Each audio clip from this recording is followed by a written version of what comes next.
Liked edit it? himself, he loved it. He had loved it, and he was like, "You guys were right." Have you ever had an identity crisis at any point of time in life? Because you are Amir sir's son, so. Hello friends, welcome to ஜஸ்னட் channel. So Bollywood mister perfect Aamir கானோட பையன் ஜுனைத் கானும் நம்ம ஊர் பொண்ணு சாய் பல்லவியும் சேர்ந்து ஒரு படம் நடிச்சிருக்காங்க. அது உங்களுக்கு தெரியும்னு நினைக்கிறேன். ஸோ அதுதான் ஏக் தின். ஸோ ரீசெண்டாக ரெண்டு பேரும் ஜாலியாக பேசிக்கிட்ட ஒரு வீடியோ வெளியாச்சு. அதில் ஷூட்டிங் ஸ்பாட்டில் நடந்த சில சுவாரஸ்யமான விஷயங்களை ஷேர் பண்ணியிருக்காங்க. வாங்க என்னென்னு வீடியோக்குள்ளே போய் பார்க்கலாம்.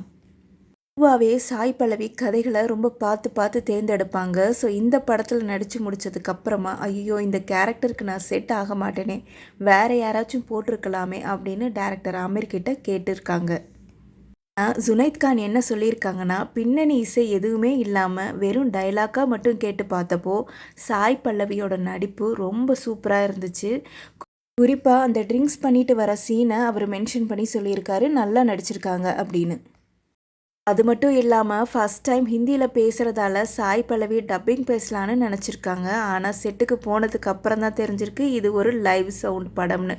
ஸோ ஸ்பாட்லேயே டைலாக் பேசணுன்னு சொன்னதும் செம்ம ஷாக் ஆகியிருக்காங்க. அது அவங்களுக்கு ப்ரெஷரையும் ஏற்றிருக்குங்க. அப்புறம் ஜுனைத் கான் என்ன சொல்லியிருக்காருன்னா, சாய் பல்லவி ஜப்பானில் ஷூட்டிங் எடுக்கும் போதெல்லாம் எப்போ டைம் கிடச்சாலும் போய் ஹீட்டர் பக்கத்தில் ஒரு போர்வையை இழுத்து போத்திக்கிட்டு தூங்கிடுவாங்களாம். அப்புறம் ஷார்ட் ரெடி அப்படின்னு கூப்பிடும்போது மறுபடியும் வந்து நடிச்சுட்டு மறுபடி போய் அதே மாதிரி தூங்கிடுவாங்களாமா.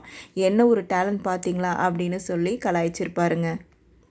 ஜப்பானில் பனிசருக்கு பண்ணுறப்போ காலுக்கு ஏதாவது ஆயிருமோ அப்படின்னு சொல்லி சாய் பல்லவி பயந்துருக்காங்க. ஆனால் ஜுனைத் கொடுத்த தைரியத்தில் மாஸாக பண்ணி முடிச்சிருக்காங்க. அதே போல் படத்தில் ஒரு பாட்டை அமீர் கான் அந்த பாட்டு மறுபடியும் ஷூட் பண்ணுங்க அப்படின்னு சொல்லி ஆர்டர் போட்டாராம். ஆனால் ஜுனைத் கான் தான் இருங்கப்பா நான் எடிட் பண்ணி காட்டுறேன், பிடிக்கலன்னா திரும்ப ஷூட் பண்ணிக்கலாம் அப்படின்னு சொல்லி சம்மதிக்க வச்சுருக்காரு. அப்புறம் எடிட் பண்ணி காட்டிட்டு அமீர் கானுக்கே ரொம்ப பிடிச்சி போயிருச்சாமா. ஸோ அதுக்கப்புறம் என்ன சொல்லியிருக்காரு அப்படின்னா, அமீர் கான் பையன் அப்படிங்கிறனால உங்களோட ப்ரெஷர் எப்படி இருக்குது அப்படின்னு கேட்கும்போது, நான் அமீர் கான் பையன் அப்படிங்கிறதையே நான் இயல்பாக எடுத்துக்கிட்டேன். எங்கள் வீட்டில் 12 கார் இருக்குது, ஆனால் நான் ஆட்டோவில் போகிறத தான் விரும்புகிறேன் அப்படின்னு சொல்லி முடிச்சிருக்காருங்க. ஸோ மொத்தத்தில் இந்த ஏக் தின் படத்தில் வேலை செஞ்சது ரெண்டு பேருக்குமே ஒரு மறக்க முடியாத அனுபவமாக இருந்திருக்கு.